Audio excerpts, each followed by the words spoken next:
Okay.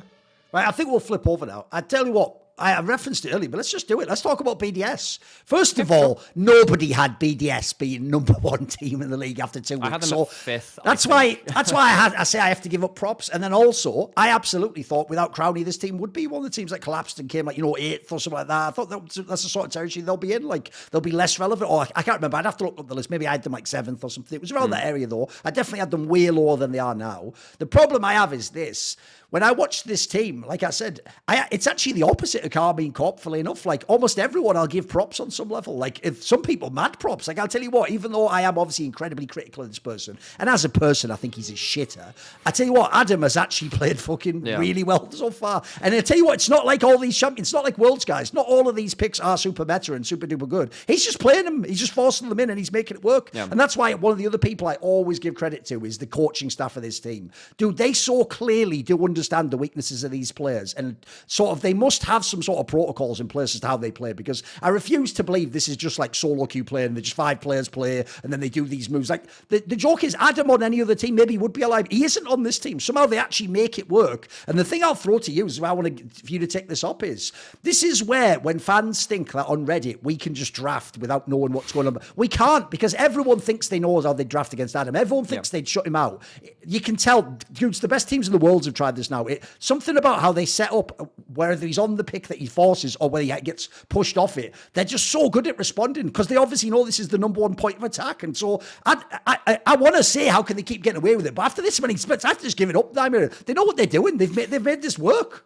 They have, yeah. And, they've looked into some stuff where, Udyr is very, very meta, and the choice counter to Udyr is Darius. And we have one Darius player in Europe. Yes. So, that's that one guy. That really helps. Obviously, the Olaf really good into this kind of, I guess, this kind of bruiser half-tank meta in top side, where you have, like, the Cassante, Udyr, and, a couple of other champions like that hang around a little bit. Jax as well, right? And the Olaf and the Darius do work quite well into that. But what we're seeing now is that you have to then ban away two picks from him to then get value out of it, which then means someone like Nuke can get Nico, and Nico's been great. Nico, he's been great at that. Yeah, it means that Sheo gets something like a Vi or a Shinzai, which he's actually been doing very well at too. And I think, as opposed to in the past where, sometimes Adam would go on to a Cassante or a Renekton and it wouldn't go so well, I think he's actually shored up those weaknesses a fair amount too. There was the one game where he was on the Cassante and he was down a whole load of gold. Didn't actually matter. He knew how to impact the map enough too. I think the Rumble's like the one spicy pick in there, but everyone's banning Rumble, so actually that's not a unique problem to you. That's the thing about draft in general right now. Yes. So even if it was highlighting a specific weakness of yours, because it's part of just the overall meta, it's never actually going to be exposed like that. So that's one really helpful part of it in terms of actually, the champions he has picking, they actually do quite well into the meta right now, and no one wants to put the time into practice those matchups either, which is a whole other conversation. If you know someone's going to be a priority picking this stuff, maybe you should be challenging these matchups. Like, the obvious one that people are going to make fun of now is obviously the Garen, right? All I'll say is this: have your team pick Garen top lane. See how that goes for them.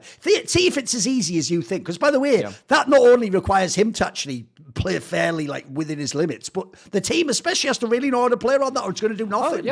Oh, yeah. So I do speak with Ebby. Ebby's a friend of mine. And when he came over to Europe, he was saying, like, no one else out in my area of the world plays Garen. That was a learning experience, right? Sure. And that's just the gauge of it. You come from somewhere else, you come from an ERL or whatever, and you come up to this level, and you think, well, yeah, I mean, I haven't had to worry about what situations is he strong in that no one else is, Yes. I mean, I guess the solo queue example is this. If anyone's played against Rengar top lane, it's a nightmare to learn that lane matchup, because at level 1 and level 2, he does things which no other champion does. Garen, very similar. If you face check him at the wrong point in time, then he just runs you down and kills you for free. But yeah, I do think that other top laners potentially haven't investigated these matchups to the level which, well, I mean, obviously Adam's going to have the advantage of this because he's going to be playing one side of this matchup every game. Yes. You're going to be playing this side of the matchup 1 in every 10 game or 1 in every 9 games or whatever, because you're only playing his team once. So there's an efficiency side of this. But yeah, he's really done well. Again, much like we've been saying about, the Lucian picks and some other picks, they have systems to work these champions into the entire game. And he's been practicing this since the RLs when he was on the BDS Academy roster, which they reached a finals of EMEA Masters that only ended up winning on one. He had a Carmine Core victory too as well in EMEA Masters, but particularly on the BDS Academy one, his whole thing was, I'm going to pick an obnoxious 1v1 champion and learn how to corral people to my side of the map so the rest of my team can get value, and then hopefully I can get individual laning advantages but not give them up in a shutdown later into the game. And I think he's matured, since he's come back into the LEC again too. I think he's done a really good job at that, and I think the international experience has done him good too. Where sometimes he got those individual advantages but couldn't capitalize on them. He's brought that back to Europe now, and actually he's doing quite well with that at that regard.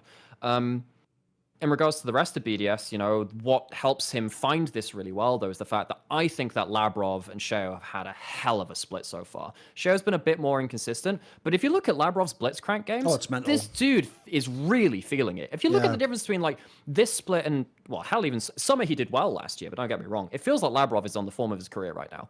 And it can't just be due to Crownie either, by the way. If anyone thought, oh, Crownie leads... Crownie's not here. He's doing it still. He's bonkers, isn't he? Absolutely. And, you know, we've seen a couple of different supports in EU try and pick up the Blitzcrank. I think Jun's been pretty good on Fnatic too, right? And he's had some really good individual mechanical moments. I feel like BDS's early game kind of organization, where they find themselves into good spots in mid lane, good spots into the enemy jungle as well, between Sheo and Labrov. They've allowed Labrov to just, because they've got that so solidly done, and they're very confident with that, it allows Labrov to put more of his brain power towards, like, getting the good hook, getting the good engage. I think that's been a really big point for this team, because...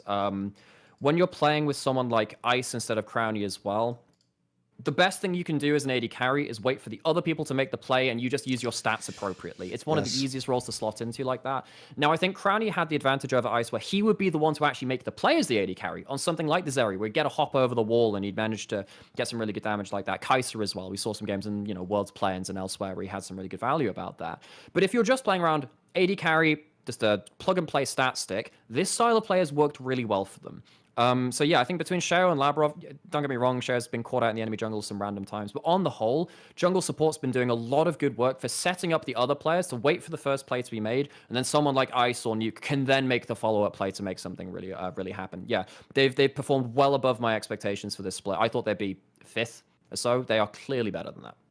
Yeah, and I'll also just say, because I think if I phrase it this way, you'll get my point. People know I'm not a big Nuke fan. Like, spoiler, I don't think at the end of LEC, when League of Legends ends, and I'm going through that lineage of EU mids of Frogger and Alexich and, you know, the Humanoid, I don't think Nuke's going to be in there. I'm just going to say that now. If I turn out to be wrong, I will say he has improved year on year, so fair play. He's proved me wrong in that sense. But here's the statement I'll give. Here's your flowers. Right now, Nuke is actually a better fucking eco player than Caps.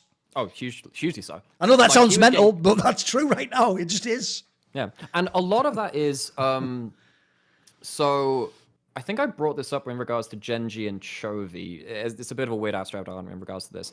Sometimes your laners can look really good because someone is organizing the map so well that you don't have to worry about other stuff. I think that Sheo and Labrov are helping Nuke in regards to that, but he is still doing his own stunts as well. You know, I think some of the team fight engages he had just the other day on the Nico was getting consistent 4-man ults. I think it was against SK, I think it was, right? Where they ended up beating them. He has some awesome engages at that point. And yeah, I think this guy is consistently now putting in good numbers and putting up to good stuff. He's not been falling apart every other game like even some of our great mid laners. Obviously, Larson's had some real shockers, but some real great ones. Caps has had 1 or 2 great games, 1 or 2 awful games too. Nuke's probably up there as, you know, one of the most consistent mid laners in Europe. Maybe even the most, actually. He's had some really good games. See more cool, funny, interesting clips based on topics from my content? Well, subscribe to this channel then, or, you know, be a pleb and don't.